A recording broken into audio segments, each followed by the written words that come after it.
Paper leak मामले में CM Dhami ने लिखा विधानसभा स्पीकर को खत, निष्पक्ष कार्रवाई की लिखी बात, मामले में हो सकती है बड़ी कार्रवाई।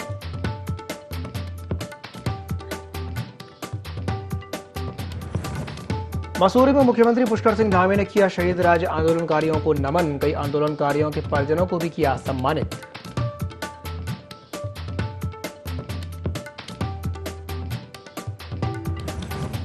यूके SSSC पेपर लीक मामले में कांग्रेस ने दिया विधानसभा के गेट पर धरना, कहा पेपर लीक मामले की हाईकोर्ट के जज की अध्यक्षता में हो जांच।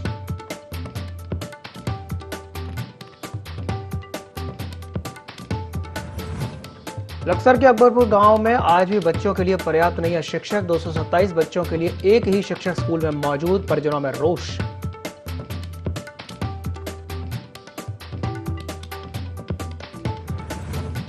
दस साल बाद भी ट्रॉमा सेंटर लोहाघाट में लटके हुए हैं ताले, महज शोपीस बनकर रह गए ट्रॉमा सेंटर, लोगों को इलाज के लिए जाना पड़ता है दूर।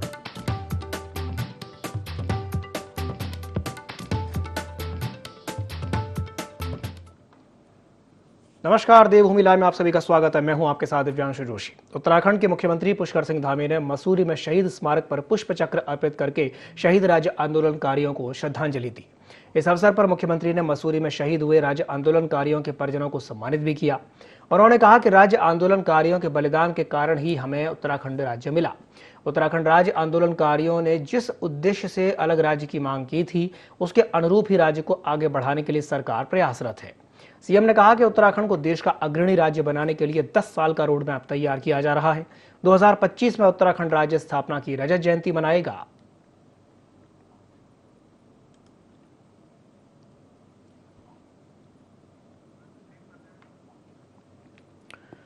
तो उत्तराखंड के मुख्यमंत्री पुष्कर सिंह धामी ने मसूरी में शहीद स्मारक पर पुष्प चक्र अर्पित किया। उन्होंने शहीद राज्य आंदोलनकारियों को श्रद्धांजलि दी। इस मौके पर सीएम ने मसूरी में शहीद हुए राज्य आंदोलनकारियों के परिजनों को सम्मानित भी किया। साथ ही साथ कहा कि राज्य आंदोलनकारियों के बलिदान के कारण ही हमें उत्तराखंड राज्य मिला। उत्तराखंड राज्य आंदोलनकारियों ने जिस उद्देश्य से अलग राज्य की मांग की थी, उसके अनुरूप ही राज्य को आगे बढ़ाने के लिए सरकार प्रयासरत है। साथ ही साथ सीएम ने यह भी कहा कि उत्तराखंड को देश का अग्रणी राज्य बनाने के लिए 10 साल का एक रोड मैप तैयार किया गया है। 2025 में राज्य स्थापना की रजत जयंती मनाएगा।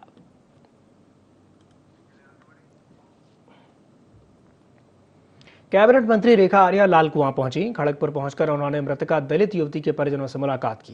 मृतका के परिजनों से मिलकर वो भी भावुक हो गई। परिजनों को उन्होंने सरकार से हर संभव मदद दिलाने का भरोसा दिया।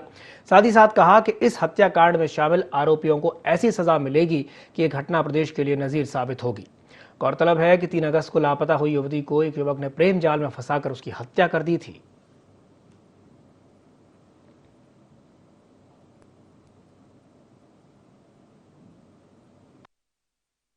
पर बात कही है वो उन्होंने आश्वासन दिया है, आश्वस्त किया है और शोक संवेदना भी दी है। तो लेकिन ये मामला आश्वासन का नहीं है, ये तत्काल प्रभाव से कार्रवाई करने का है। और इसमें तत्काल प्रभाव से कार्रवाई ये होनी चाहिए कि जो चौकी इंचार्ज ने इनको 24 दिन तक गुमराह किया, वो चौकी इंचार्ज अभी तक वहाँ पर मौज ले रहा है बैठ करके। बड़ा मुकदमा एक SC बालिका के साथ में हुआ, उसके बाद में तुरंत ही अपने आप ही एट्रोसिटी एक्ट लग जाना चाहिए था, लेकिन उसमें अभी तक में पुलिस ने उस पर कार्रवाई नहीं की अथवा गंभीरता से नहीं लिया या वो परिजन बोल नहीं पाए। तो ये अपने आप में बड़ी लापरवाही है। लापरवाही इस बात की भी है कि यदि वो परिवार यदि चौकी में सबसे पहले जब मुकदमा दर्ज करने गया तो उस चौकी इंचार्ज के द्वारा उनके साथ में जो व्यवहार संवेदनशीलता के साथ में किया जाना चाहिए वो आचरण भी नहीं अपनाया गया। परिवार को बमुश्किल SSP के पास जाके जो है मुकदमा के लिए आग्रह करना पड़ा। यह भी मैं समझती हूँ कि पुलिस की पूरी प्रणाली जो है कहीं ना कहीं जो है सिस्टम में दिक्कत रही होगी, जिसके कारण से जो है समय रहते में मुकदमा दर्ज नहीं हुआ, जो कि बहुत लेट मुकदमा दर्ज हुआ, जिसको लेके भी आज जो है SSP और CO को भी और चौकी इंचार्ज को भी आज जो है लताड़ भी पड़ी है और उनको समझाया भी गया है कि भविष्य में इस प्रकार का ना हो। विधानसभा भर्ती घोटाले को लेकर ऋषिकेश के बेरोजगार युवाओं ने कैबिनेट मंत्री प्रेमचंद अग्रवाल के निवास का घेराव किया। हालांकि पुलिस ने बैरिकेडिंग लगाकर रोकने की कोशिश की, लेकिन युवाओं ने जमकर नारेबाजी करते हुए प्रदर्शन किया और निवास तक पहुंच गए, जहां पुलिस ने प्रदर्शन कर रहे युवाओं को गिरफ्तार करके मुकदमा दर्ज कर लिया है।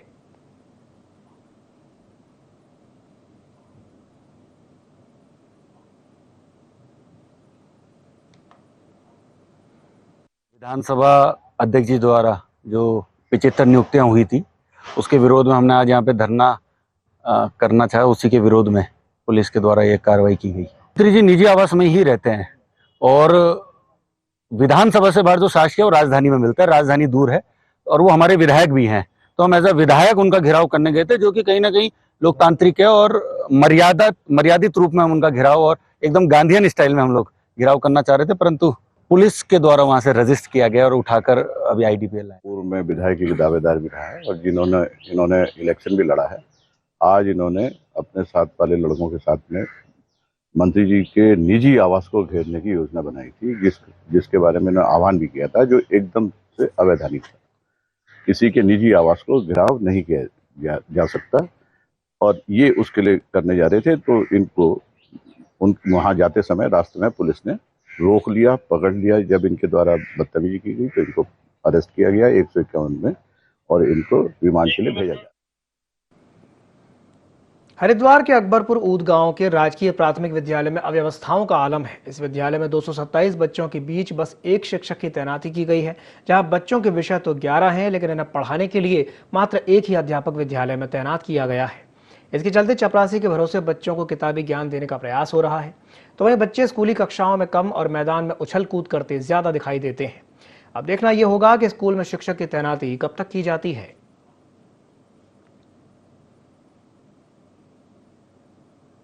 हम तो एक ही सर आए थे जी सुबह से पढ़ाने के लिए, उनका नाम है मनीष सर जी। राजेश सर इतना पढ़ाते नहीं जी, क्योंकि उनके पास ऑफिस का काम भी रहता है जी, और वो खासकर तो एक क्लास को पढ़ाते हैं जी, उनसे इतना होता है जी। मनीष सर अच्छा पढ़ाते हैं जी, इतना कोई नहीं आता जी इधर पढ़ाने के लिए। हम जी एक ही टीचर जी उधर गए हुए, सब टीचर जो हेड है जी आके उधर से टीचर भेजती थी। हमारे स्कूल में सिर्फ एक टीचर है और हमारे सिलेबस 10 है और पढ़ाता है सिर्फ एक ही जना है, एक सर पढ़ाते हैं और बाकी सब खाली जाते हैं। और बच्चे जैसे आते हैं सुबह ऐसे ही चले जाते हैं, कभी कभी साइंस भी नहीं पढ़ाया जाता, जैसे आते हैं ऐसे ही चले जाते हैं, रोज ही आते हैं बच्चे।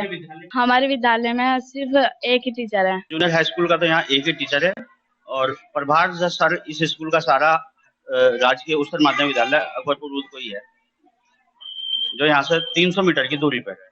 वहाँ पे 6 टीचर हैं सर। हमारे यहाँ सर 227 है सर, सब्जेक्ट तो 10 हैं सर। नहीं, मैं तो खाली साइंस और मैथ का हूँ सर। हाँ, और सब्जेक्ट के टीचर सर उधर से मैडम आती हैं लंच से पहले।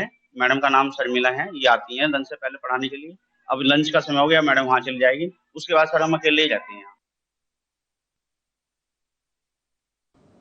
कालाढूंगी थाना अंतर्गत नाबालिग लड़की के साथ शिक्षक की हैवानियत सामने आई है। 40 वर्षीय आरोपी शिक्षक गोविंद सिंह पर नाबालिग लड़की के परिजनों ने शोषण का आरोप लगाया।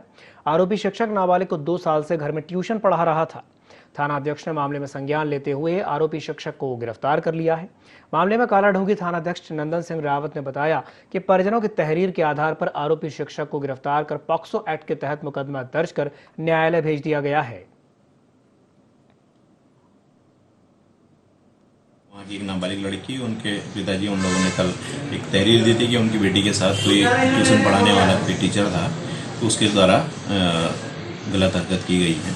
तो इस संबंध में हमारे द्वारा उसके खिलाफ पॉक्सो एक्ट में और 376 में मुकदमा पंजीकृत करता है, जिसको आज उसको गिरफ्तार कर जेल भेजा जा रहा है। ऊधम सिंह नगर के जसपुर मंडी समिति परिसर में किसानों की बैठक हुई, जिसमें किसानों ने अपनी 11 सूत्रीय मांगों को लेकर उप जिलाधिकारी को एक ज्ञापन सौंपा। MSP कानून को लागू किए जाने, खेत में किसानों की फसल को जंगली जानवरों से बचाने और ट्यूबवेल बिल फ्री करने या यूनिट रेट कम करने सहित कई मांगे इसमें शामिल हैं।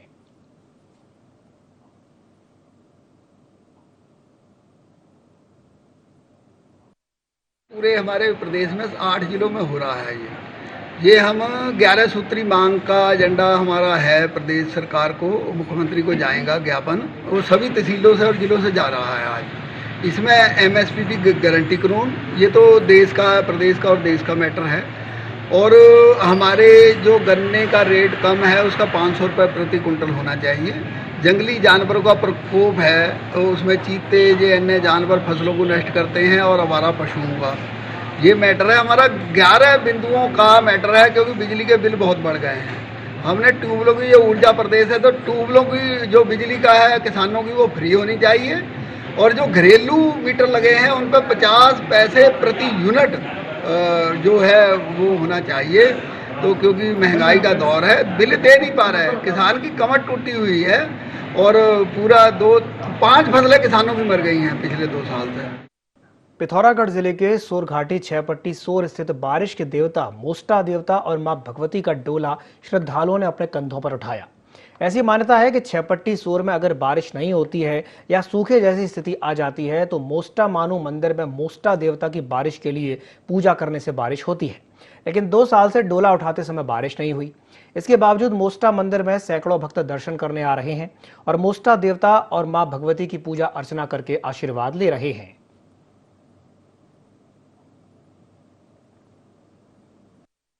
मैं इसलिए आई हूँ ताकि मुझे आशीर्वाद मिले और मैं जब भी मेरे पास मौका होता है मैं यहाँ पे आना पसंद करती हूँ। और मैं यहाँ इसलिए भी आती हूँ ताकि मैं अपने कैमरा में कुछ ऐसी चीज़ें कैप्चर कर सकूँ जो साल भर मुझे या पूरी ज़िंदगी भर मुझे मेमोरी बन के याद रह सके। मोस्टावानू जो है फेमस है, ये छहपट्टी शोर होया करती थी पहले। छहपट्टी शोर के हिसाब से इस मेले का पूरा एक मेला, इस 2 मेले लगते हैं साल में। इसका बड़ा कृपा है। इसके साथ महाकाली, हमारी मैया महाकाली का भी स्थापना है। सिंगल यूज प्लास्टिक के खिलाफ नगरपालिका और राजस्व विभाग की टीम ने लोहाघाट में अभियान चलाया। छापेमारी में कई दुकानों से अमानक पॉलिथीन बरामद हुई, जिस पर टीम ने व्यापारियों का चालान काटा और दोबारा ऐसा न करने की सख्त हिदायत दी। टीम की इस कार्रवाई से व्यापारियों में हड़कंप मच गया। छापेमार कार्रवाई में एसडीएम रिंकू बिष्ट के साथ राजस्व विभाग की टीम भी शामिल रही।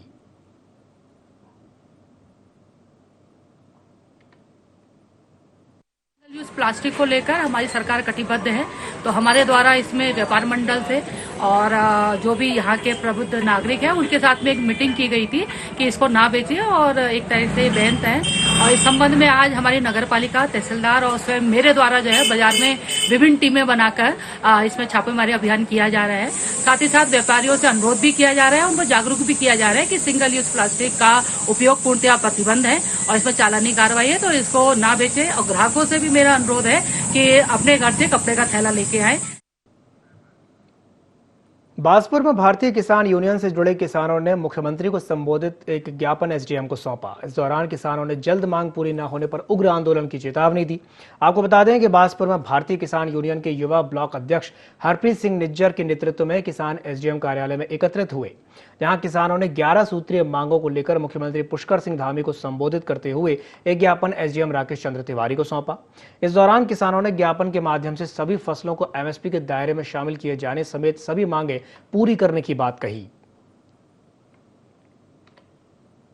बहुत समय से जो किसानों की मूलभूत मांगे जो लटकी हुई हैं, जिसमें भी हम सबसे पहले चाहते हैं कि जो धान की हमारी तौल है वो एमएसपी रेट पे हो। उसके बाद जो महंगाई दर को देखते हुए किसानों की हालत खस्ता हो गई है, इसको देखते गन्ने का रेट 500 रुपये प्रति क्विंटल और जो हमारी शुगर मिल है वो नवंबर के पहले सप्ताह में चालू हो और जो किसान अपनी फल और सब्जी मंडियों में लेके जाता है उनकी एक पूरी सुविधा हो और ताकि उन पे जो आ रहे खर्चे से किसान बचे। ये मांग हमारा मुख्यमंत्री साहब को ज्ञापन जाएगा भी। ये किसानों की मूलभूत मांगे हैं। ये हमारा एक जनतक और एक पहले सूचक तौर पे हम ज्ञापन दे रहे हैं भी। आने वाले समय में अगर ये मांगे हमारी पूरी नहीं होती, ये एक बड़ा धरना प्रदर्शन के रूप में बदल।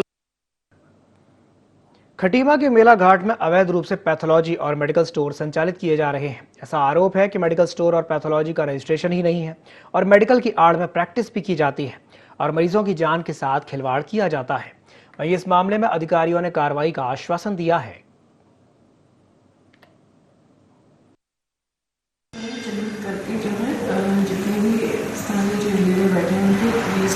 और हमारे द्वारा पिछले महीने ही 10-15 दिन पहले सबको जो है अपने स्टाफ द्वारा, फील्ड के स्टाफ द्वारा उनको सबको पेपर पकड़ा दिए ताकि वो आके अपनी जो है डिग्री, अपना रजिस्ट्रेशन और जो है सब पेपर चेक कराएं। तो उसमें जो जिनके जो रजिस्टर्ड होंगे, पंजीकृत होंगे, उन्हीं के को बैठने की होगी, बाकी के अगेंस्ट है कार्रवाई के लिए किया। लक्सर में अब खुले में पेट्रोल और डीजल की बिक्री नहीं की जा सकेगी। इसे लेकर एसडीएम ने निर्देश जारी कर दिए हैं और कहा है कि खुले में ज्वलनशील पदार्थों की बिक्री से शांति बिगड़ने का खतरा रहता है। सीआरपीसी की धारा 144 के तहत खुले में पेट्रोल डीजल नहीं बिक सकेगा। वहीं इस निर्देश नहीं मानने वालों पर कानूनी कार्रवाई भी की जाएगी। क्षेत्र के अंतर्गत कोई भी व्यक्ति खुले रूप में पेट्रोल वितरण करे, इस संबंध में पूर्ति विभाग के माध्यम से सभी पेट्रोल पंपों को निर्देशित किया गया है। और कई पेट्रोल पंपों के द्वारा अपने पेट्रोल पंप के सामने बैनर भी लगा करके इस बात से लोगों को अवेयर किया हुआ है कि भाई कोई भी व्यक्ति खुले में पेट्रोल किसी को नहीं दिया जाएगा और इसका अनुपालन 100% कराएंगे। उत्तराखंड में यूके SSSC पेपर लीक मामले में उत्तराखंड क्रांति दल ने सरकार के खिलाफ मोर्चा खोल दिया है। यूकेडी के नेता मोहित डिमरी का प्रदर्शन चौथे दिन भी जारी रहा। मोहित डिमरी भूख हड़ताल पर बैठे हुए हैं। इससे उनकी हालत गंभीर हो गई है, वो अस्वस्थ चल रहे हैं। डॉक्टरों का कहना है कि उन्हें जल्द ही अस्पताल में भर्ती कराना जरूरी है, लेकिन मोहित डिमरी अपनी मांगों पर अड़े हुए हैं। उनका कहना है कि जब तक भर्ती घोटाले में जांच नहीं होती है तब तक वो आमरण अनशन से नहीं उठेंगे। उनका यह भी कहना है कि जब तक विधानसभा और अन्य भर्तियों में धांधलियों की सीबीआई जांच नहीं हो जाती, वो भूख हड़ताल पर बैठे रहेंगे।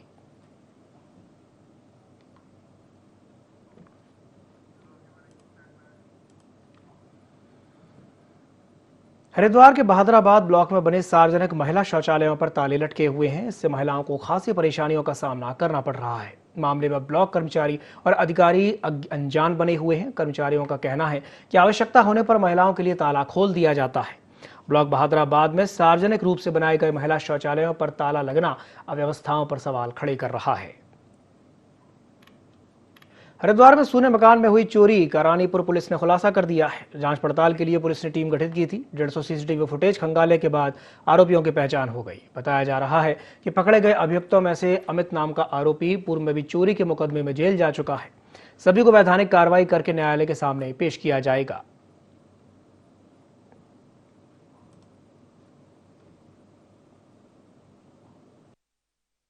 आए थे यहाँ पे और उन्होंने बताया कि 21 तारीख को घर से बाहर गए हुए थे तो ताला तोड़ के उनके घर में चोरी हो गई थी।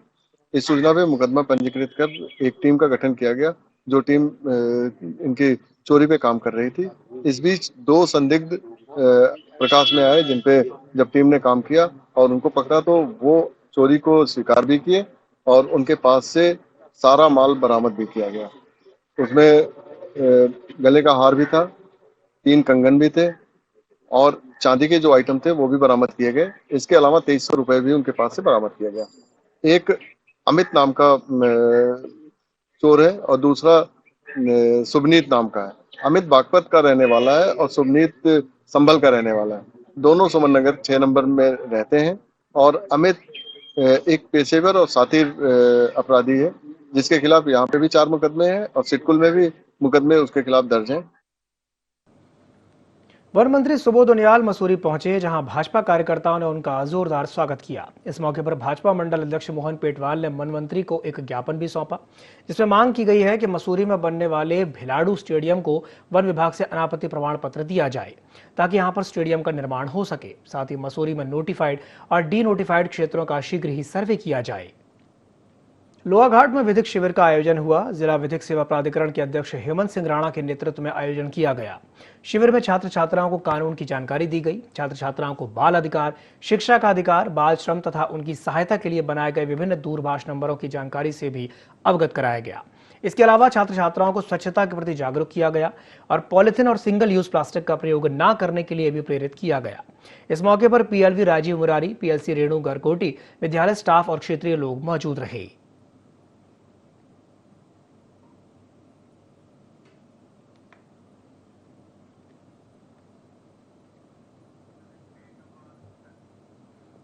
लोहाघाट के प्रसिद्ध मां झूमाधुरी मंदिर में झूमाधुरी महोत्सव का आगाज हुआ। विधायक खुशहाल सिंह अधिकारी ने महोत्सव का शुभारंभ किया। 4 दिवसीय चलने वाले इस महोत्सव में विभिन्न प्रकार के सांस्कृतिक कार्यक्रम, ड्राइंग और खेलकूद की प्रतियोगिताएं आयोजित की जाएंगी। शुभारंभ के दौरान पाटन पाटनी और रायकोट की महिलाओं ने मां के जयकारे लगाते हुए भव्य कलश यात्रा निकाली। वहीं 4 सितंबर को मां भगवती की देवी रथ चढ़ाई दुर्गम रास्तों को पार कर दरबार में पहुंचेगी, जिसमें क्षेत्र के हजारों लोग शामिल होंगे।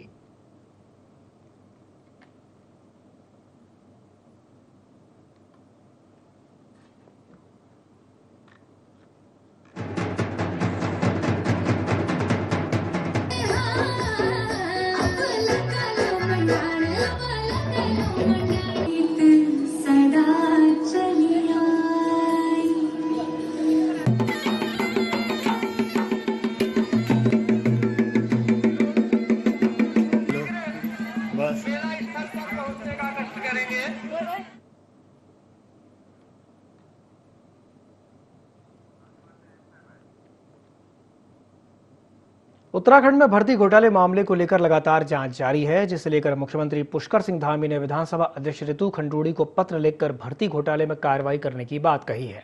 मुख्यमंत्री पुष्कर सिंह धामी के पत्र को लिखे जाने के बाद पूरे विधानसभा और उत्तराखंड में नियुक्ति पा चुके अभ्यर्थी और कर्मचारियों के बीच हड़कंप मचा हुआ है। ऐसा माना जा रहा है कि अब कार्रवाई की तलवार लटक चुकी है। मामले में कभी भी बड़ी कार्रवाई हो सकती है।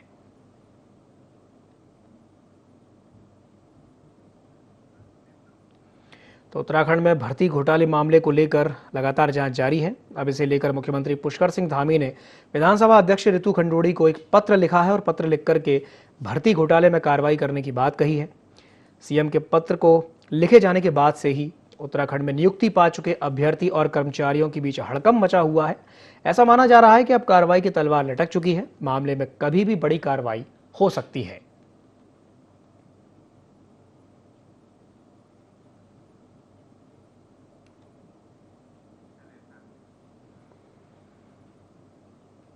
उत्तराखंड में केंद्रीय वित्त पोषित स्वास्थ्य योजनाओं का लाभ आम लोगों को उपलब्ध कराने के लिए राज्य सरकार लगातार काम कर रही है। राज्य में आयुष्मान भारत डिजिटल मिशन के तहत digital health care info system को मजबूत किया जा रहा है। इसके तहत अब तक 26 लाख से अधिक लोगों की डिजिटल हेल्थ आईडी बनाई गई है।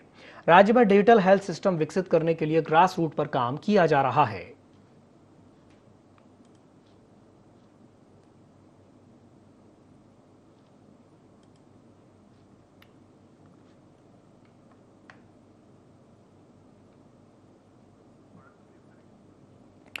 तो उत्तराखंड में केंद्रीय वित्त पोषित स्वास्थ्य योजनाओं का लाभ आम लोगों को उपलब्ध हो सके, इसके लिए राज्य सरकार लगातार काम कर रही है। राज्य में आयुष्मान भारत डिजिटल मिशन के तहत डिजिटल हेल्थ केयर इकोसिस्टम को मजबूत किया जा रहा है। इसके तहत अब तक 26 लाख से ज्यादा लोगों की डिजिटल हेल्थ आईडी बन चुकी है। राज्य में डिजिटल हेल्थ सिस्टम विकसित करने के लिए ग्रास रूट पर काम किया जा रहा है।